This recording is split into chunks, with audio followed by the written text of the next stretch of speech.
chegamos depois à politização da indústria do petróleo na Venezuela. E é sobre esse tema que a gente conversa agora com Diego Rivera Rivota, pesquisador do Centro de Política Energética Global da Universidade de Colômbia, mexicano. Diego vive há 4 anos nos Estados Unidos. Diego, antes de mais nada, queria agradecer muito a sua participação. Lembrando que pode ser interrompida aqui e ali, dependendo do que acontece no tapete vermelho lá em Hollywood, por causa do Globo de Ouro, mas a gente volta a conversar.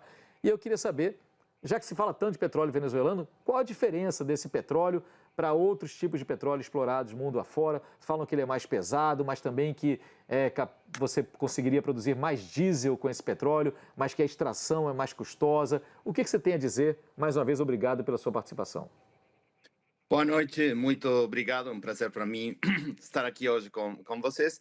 É isso, acho que o panorama que você falou é muito importante. É verdade, o petróleo venezuelano tem características específicas bem particulares, bem importantes. Para começar, é o que a gente na indústria denomina extra pesado, não? Extra heavy, que isso o que quer dizer é que é muito viscoso, muito pesado e que é muito mais difícil de extrair do sol.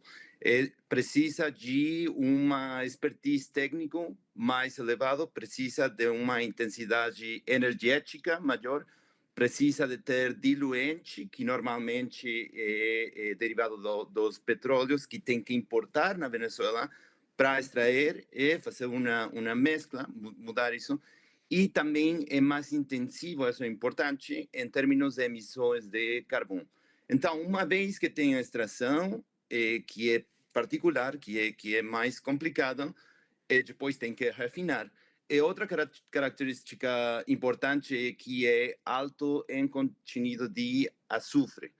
Então, para isso, precisa também, no momento de refinar, nos países que importam esse petróleo, dá uma configuração de uma infraestrutura específica desse petróleo. Então, sim, precisa de algumas infraestruturas, de umas necessidades particulares no momento da refinação. Depois tem as notícias que a infraestrutura existe, particularmente nos Estados Unidos. Tem na costa do Golfo, nas refinarias de Texas e Louisiana, particularmente, que estão precisamente planeadas, que estão precisamente desenhadas para optimizar-se com este tipo de petróleo.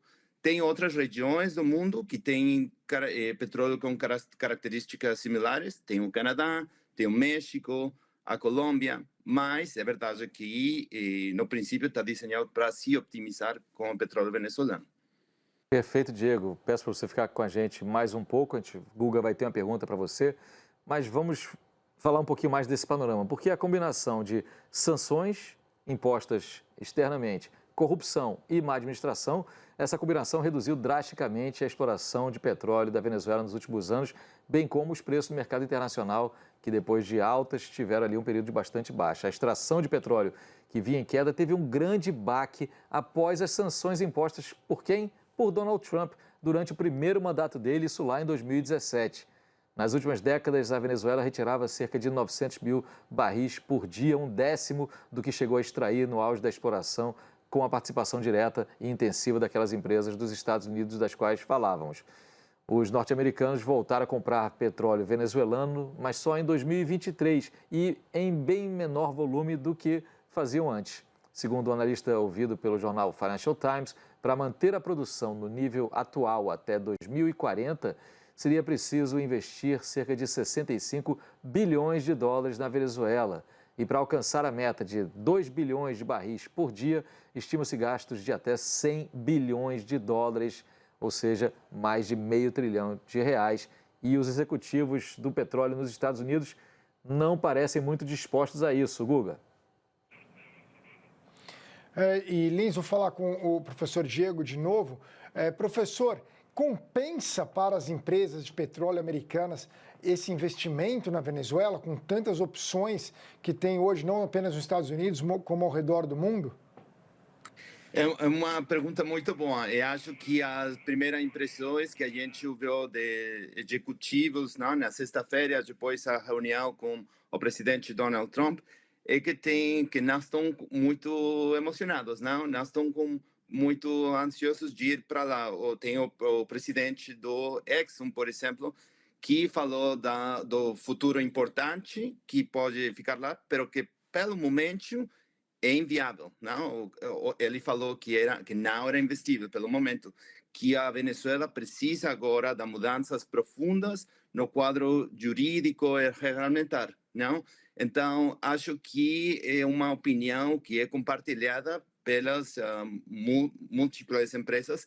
E depois, sim, como você bem falou, a gente vê que nas próximas décadas tem a demanda, as previsões da demanda global do petróleo que vai se estabilizar e depois pode descer gradualmente.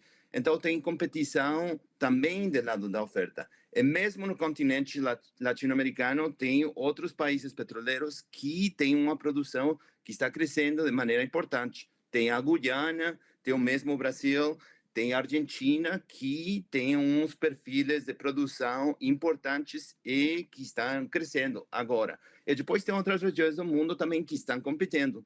Então, tem de um lado a demanda que não tem um crescimento evidente, que em fato pode se decrescer na próxima década.